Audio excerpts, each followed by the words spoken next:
आदाब, मैं हूं सैयद अहमद जिलानी। नाज़रीन, आप सभी का खैर मकदम है यूपी की इंतखाबी जंग में।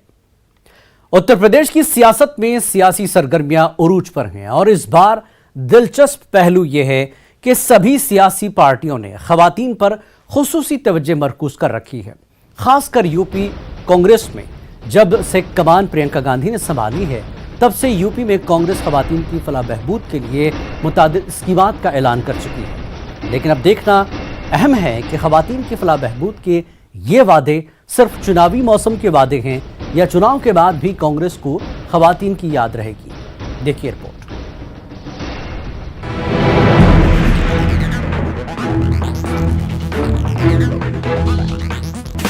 सुनो द्रौपदी शस्त्र उठा लो या फिर लड़की हूं लड़ सकती हूं, इन जैसे नारों के साथ जब से प्रियंका गांधी वाड्रा ने यूपी में कांग्रेस की कमान संभाली, यूपी में सियासी मंजरनामा तब्दील होता नजर आया।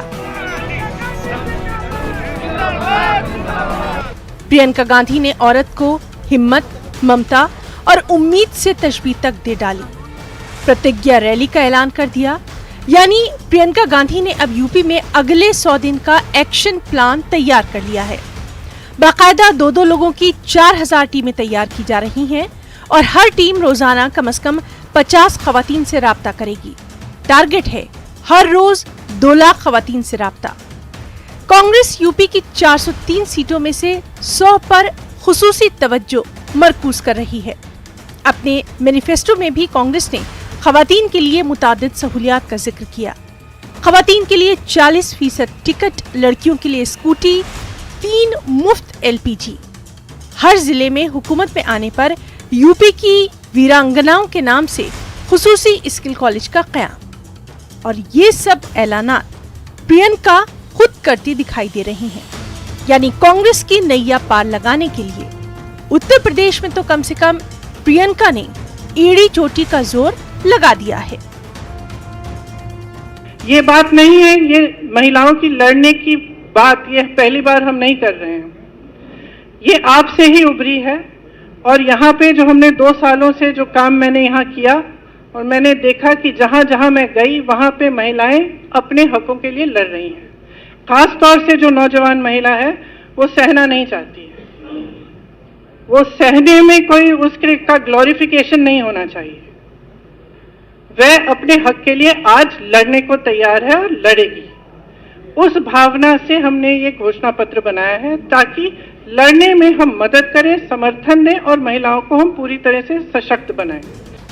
कांग्रेस की नजर यूपी में 18 से 35 बरस की 60% खवातीन पर है, या फिर यूं कहें कि अपने वोट बैंक पर है। प्रियंका गांधी का अपना मखसूस अंदाज है। वो सिर्फ खवातीन से खिताब ही नहीं कर रही रैलियों में, बल्कि उनके बीच जाकर उनके दुख सुख भी सुन रही हैं, सेल्फी भी खूब ले रही हैं। लेकिन अब अहम सवाल यही है कि क्या खवातीन की ये भीड़ कांग्रेस के लिए वोटों में भी तब्दील हो पाएगी या महज चुनावी रंग है ये। दूसरी जानिब कांग्रेस भी क्या सिर्फ चुनावी वादों दावों तक महदूद होकर रह जाएगी, या फिर उत्तर प्रदेश में चुनाव के बाद भी खवातीन की फलाह बहबूद के लिए हकीकी मायनों में कांग्रेस काम करेगी। Bureau report, news 18। सियासी जमातें उत्तर प्रदेश में 2022 के इंतखाबात की तैयारियों में मसरूफ हैं। खवातीन की सियासत में हिस्सेदारी को लेकर कांग्रेस के ऐलान के बाद ऑल इंडिया मजलिस इत्तेहाद अल मुस्लिमीन की खवातीन विंग भी मुतहर्रिक हो गई है। पार्टी के लिए लगातार मेंबरशिप बढ़ाने का काम जारी है। MIM की साबिक कानपुर जिला सदर रिया सिद्दीकी का कहना है कि सियासत में खवातीन को जो हक मिलना चाहिए वो अब तक नहीं मिला है। उन्होंने कहा कि उत्तर प्रदेश में MIM की खवातीन विंग तैयार है और आने वाले इंतखाबात में खवातीन को भी हिस्सेदारी मिलेगी।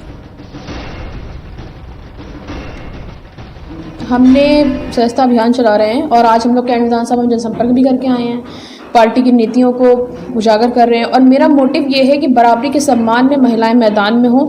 जिस तरीके से महिलाओं की हिस्सेदारी की और भागीदारी की बराबरी की बात होती है, क्योंकि हम महिला 48.096 प्लस वोटर हैं तो और हमारी जो रिप्रेजेंटेशन है पार्लियामेंट में वो 33% है, लेकिन उसमें MP MLA में अगर देखा जाए तो 9% सिर्फ और सिर्फ पार्लियामेंट में हमारी महिलाएं रिप्रेजेंट हैं।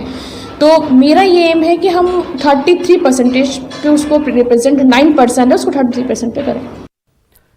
ऑल इंडिया मजलिस इत्तेहादुल मुस्लिमीन के कौमी सदर असदुद्दीन अवैसी का 12 दिसंबर को कानपुर के दौरे पर जाने वाले हैं, जिसकी तैयारियां जारी हैं। इमाम शहर के मुख्तलिफ इलाकों में रोजाना नुक्कड़ सभा मुनक्किद कर रही है।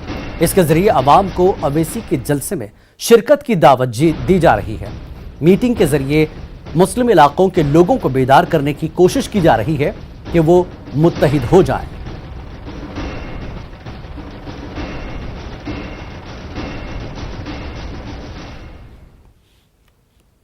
और उत्तर प्रदेश के हिस्से में बुंदेलखंड के 7 अजला हैं।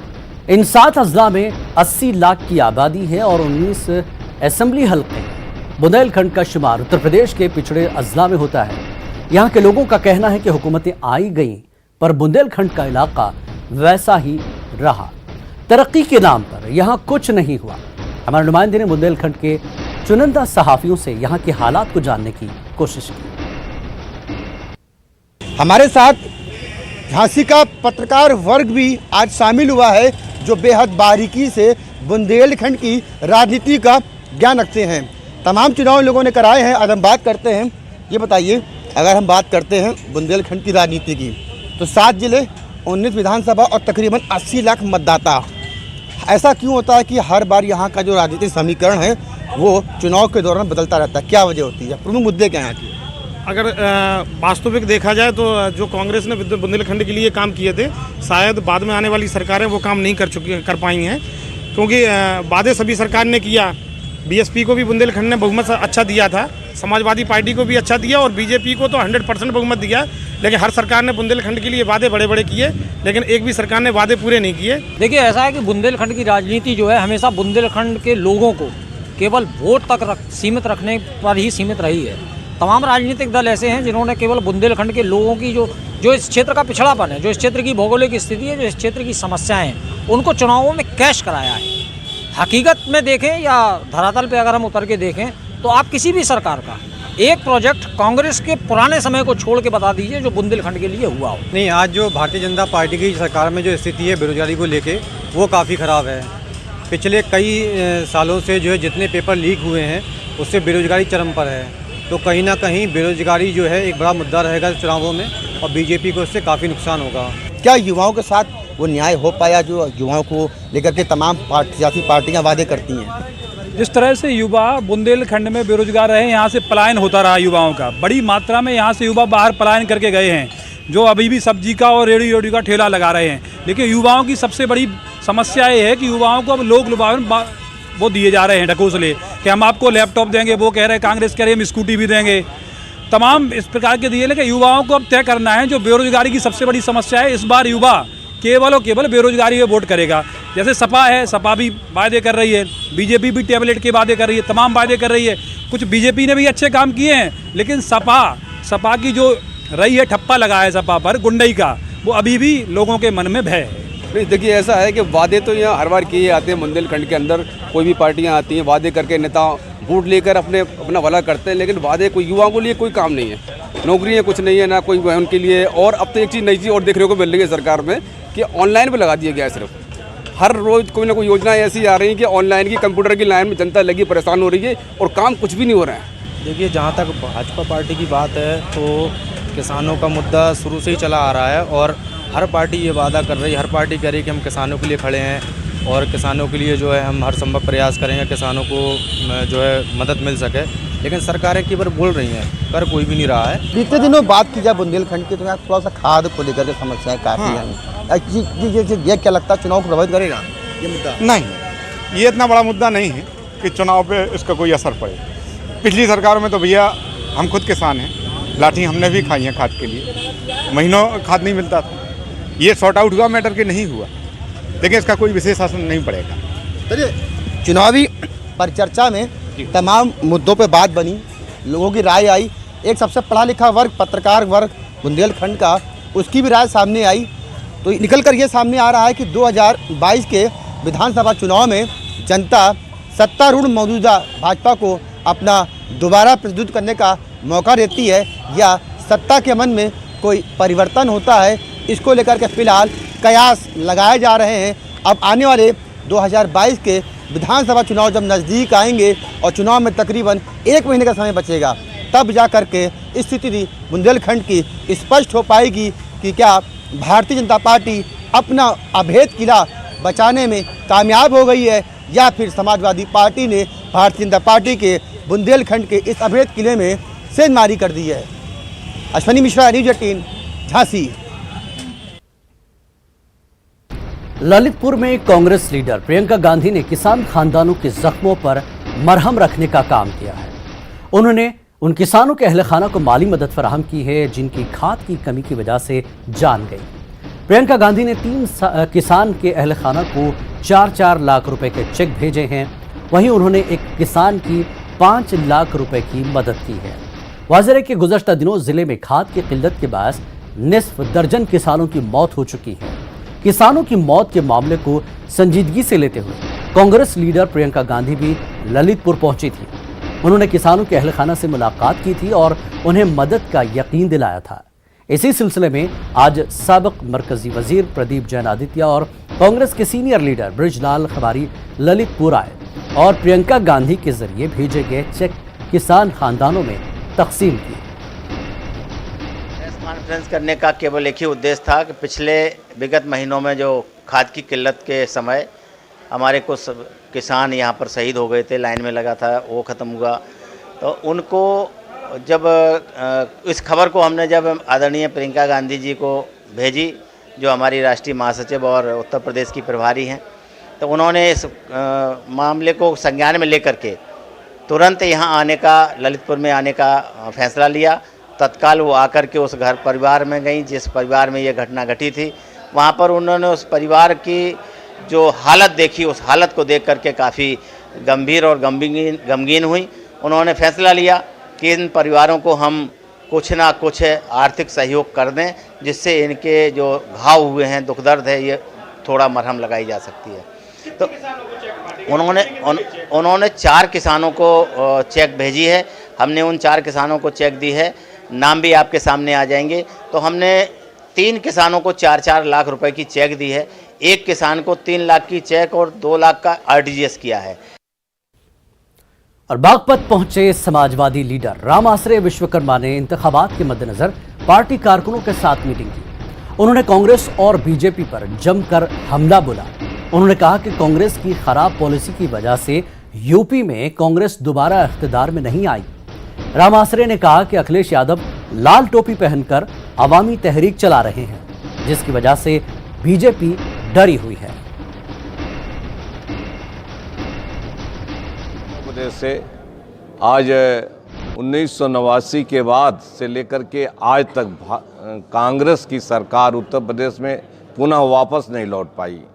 माननीय अखिलेश यादव जी लाल टोपी को पहन करके जो जन आंदोलन किया है महंगाई के खिलाफ, किसानों की ये जो है उत्पीड़न के खिलाफ, पिछड़ों दलितों को अधिकार दिलाने के खिलाफ, महिलाओं को अधिकार दिलाने के खिलाफ, ये अब जन आंदोलन गांव-गांव तक पहुंच चुका है।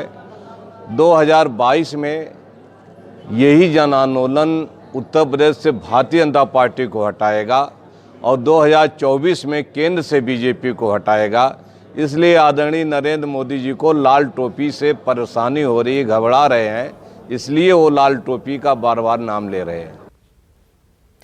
कांग्रेस के लीडर प्रमोद कृष्ण मेरठ के दौरे पर पहुंचे। एक प्रोग्राम में शिरकत के दौरान प्रमोद कृष्ण ने मरकज को जमकर तनकीद का निशाना बनाया। उन्होंने कहा कि कांग्रेस पार्टी 400 सीटों पर अपने दम पर इंतखाब लड़ेगी। उन्होंने कहा कि 32 सालों में यूपी के हालात के लिए बीजेपी और समाजवादी बराबर के जिम्मेदार हैं।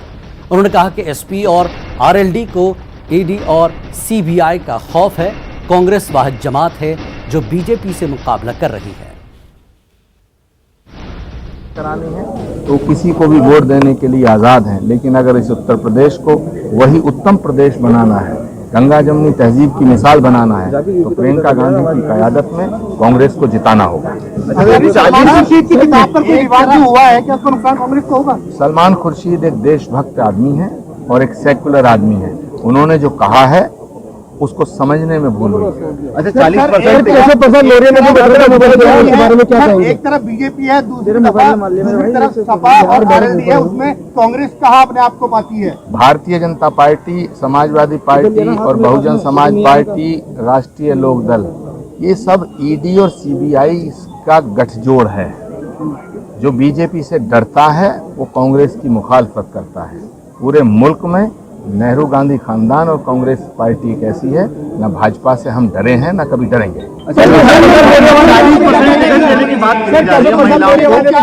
कितना फायदा मिलेगा?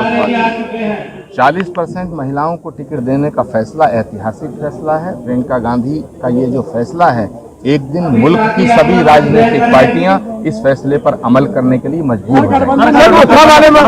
हम किसी से गठबंधन नहीं करेंगे, 400 सीटों पे अकेले। सर, मथुरा वाले मामले में क्या कहेंगे सर, जिस तरह से केशव प्रसाद मौर्य ने बात कही है? केशव प्रसाद मौर्य जी का मानसिक संतुलन बिगड़ गया है। यूपी इंतखाबी जंग में खबरों का सिलसिला जारी रहेगा ब्रेक के बाद।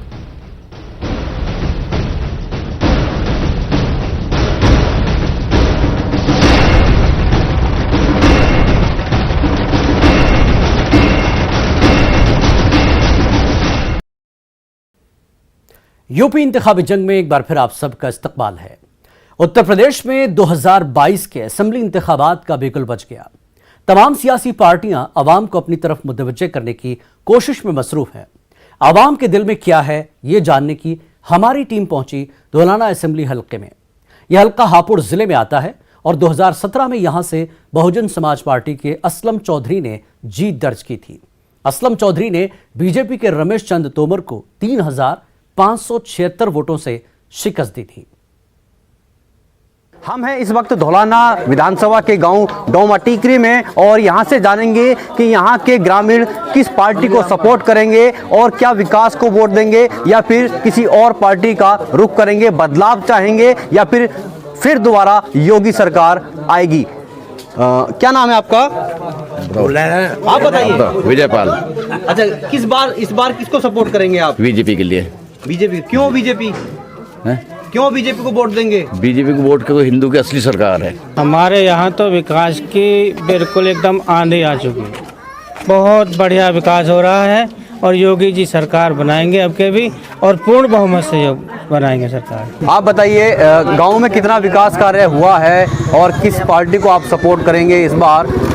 मेरा नाम चंद्रप्रकाश शर्मा है। डोमा टेकरे मायावती की सरकार में ही विकास हुआ है, उसके बाद कोई विकास नहीं हुआ है। राशन नहीं मिलता, आधे को मिलता है, आधे को नहीं मिलता है। बीजेपी की सरकार नहीं आएगी, कांग्रेस सरकार जो कांग्रेस की आएगी और 300+ में आएगी।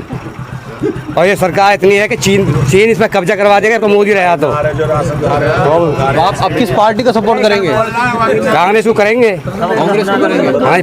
और प्रियंका गांधी जा रही है, जगह जगह रैलियां कर रही हैं, तो इसका फर्क पड़ेगा क्या चुनाव में? सगला पड़ रहा है, सगला फर्क पड़ रहा है। अभी ना भी घूमेंगी तब भी उनकी सरकार बनेगी, कांग्रेस की सरकार बनेगी। देखिए, कांग्रेस के समर्थक हैं, कह रहे हैं कि इस बार कांग्रेस की सरकार बनेगी। तो देखिए, तमाम लोग यहाँ पर हैं और अलग अलग पार्टियों को सपोर्ट कर रहे हैं। कुछ युवा भी हैं, कुछ नौजवान भी हैं, किसान भी हैं। तमाम लोगों से हम बातचीत कर रहे हैं। अब कुछ युवाओं से और बातचीत करेंगे। आप बताइए, क्या नाम है आपका? आजाद गौतम। अच्छा, ये बताइए, आप युवा हैं तो योगी सरकार ने युवाओं के लिए क्या किया है और क्या इस बार किस पार्टी को आप सपोर्ट करेंगे? यार तो बीएसपी को वोट देगा, ठोक के योगी ना दिया वो कुछ भी। अच्छा, बीएसपी को वोट देंगे। किस आधार पर देंगे बीएसपी को वोट? जाट हूँ, ठोक कर दूंगा, बीएसपी को दूंगा। बसपा शासनकाल में कुछ काम आप बता सके कि आप इस आधार पर चाहेंगे? याद करो, सड़क बनाई है, सब चीज दिया है हमें, हम तो बीएसपी को देंगे। बीएसपी को वोट देंगे। अच्छा, आप बताइए, आप किसको वोट देंगे? बीएसपी को। बीएसपी को सपोर्ट करेंगे? तो क्या आधार है, क्यों आप चाह रहे हैं? आधार है, जब से हम पैदा हुए हैं हमने तो ज़्यादातर जो बीएसपी का ही काम देखा है, या आरसीसी बनी हुई काम में जो भी कुछ कार्य ज़्यादातर हमारी हम उम्र में जितनी उम्र है ज़्यादातर उसने ही काम कराया हमारे बाबा। अच्छा, तो ये बताइए कि आप जो योगी सरकार काम कर रही है उससे संतुष्ट नहीं है क्या? काम अपने राशन मिल रहा है गांव में, बिजली आ रही है नहीं आ रही है? नहीं, राशन तो मिल रहा है, बिजली भी आ रही है, ऐसा कुछ नहीं है। पर तो काम सही कर रही है सरकार? काम सही तो कर रही है पर वैसे ही चल रहा सिस्टम। गाय खेतन में डोल ली है, गाय नाश करिए तो हम किसान के गाय रात दिन भगाते पागल हो रहे हैं, फसल का तो नाश हो ही रहा है। देखो तो ये तमाम लोग हैं, कुछ लोग परेशान हैं कि खेतों में जो आवारा पशु हैं वो उनका नुकसान करते हैं। तो इस तरह की तमाम बातें निकल कर सामने आ रही हैं। कैमरा पर्सन विजय के साथ विपिन गिरी, न्यूज़ 18 हापुड़। बीजेपी के रियासती सदर स्वतंत्र कुमार सिंह ने आजमगढ़ में एक सियासी जलसे से खिताब किया। अपने खिताब में स्वतंत्र कुमार ने मरकज और रियासती हुकूमत की हुसूलियाबियों को गिनवाया। इस दौरान उन्होंने अपोजिशन को आड़े हाथों लिया और निशाने पर रहे अखिलेश यादव। उन्होंने कहा कि एसपी, बीएसपी और कांग्रेस हुकूमत ने ट्रस्ट चलाए हैं। इस देश के अंदर 70 सालों से देश का अपमान होता रहा है। आज दुनिया के अंदर भारत माता जय बोलने में लोग शर्म करते थे, वंदे मातरम बोलने में शर्म महसूस करते थे। वह स्वतंत्रता सेनानियों ने जो वंदे मातरम और भारत माता जय के नाम पर गले में फांसी का फंदा चूम लिया था, लोग धरती पर उतरते थे तो प्रधानमंत्री पता कहाँ खो जाता था, विश्व के धरती पर पता नहीं चलता था। आदरणीय मोदी जी अमेरिका से लेकर चाइना तक और विक्टोरिया महल में भी प्रवेश करते हैं तो 70 सालों बाद पहली बार वंदे मातरम और भारत माता का जय जयकार पूरी दुनिया की धरती पर होता है। ये हिंदुस्तान का सम्मान है भाई, हिंदुस्तान का सम्मान है।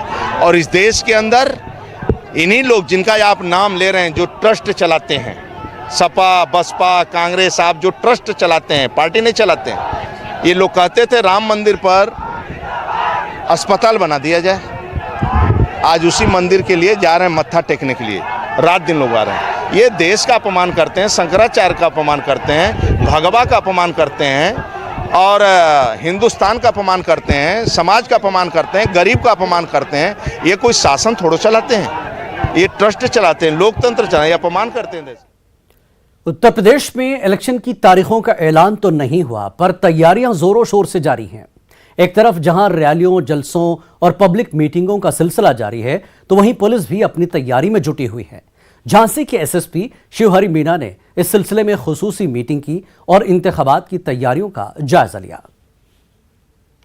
आगामी चुनाव को लेके झांसी पुलिस प्रशासन व्यापक तैयारियां कर रहा है। इन तैयारियों के तहत ही थानों पे एक चुनाव मुंशी नियुक्त किया गया है, साथ ही साथ एक नोडल ऑफिसर के रूप में एक सब इंस्पेक्टर नियुक्त किया गया है। उनकी सहायता के लिए एक और कर्मचारी नियुक्त किया गया है ताकि जो सूचनाएं हैं वो समय से जा सके। साथ ही साथ जो चुनाव की प्रक्रिया है, पोलिंग बूथ और सेंटर का भ्रमण, हिस्ट्री सीटरों की चेकिंग, एनबीडब्ल्यू का तामीला और अन्य जिस तरह की जो प्रक्रिया हैं उन्हें पूरा करने के लिए आज बुलाकर मीटिंग करी गई है, सेंसिटाइज किया गया है, लोगों को बताया गया है क्या कार्रवाइयाँ करनी है ताकि जो चुनाव की प्रक्रिया है वो शांतिपूर्वक संपन्न हो सके।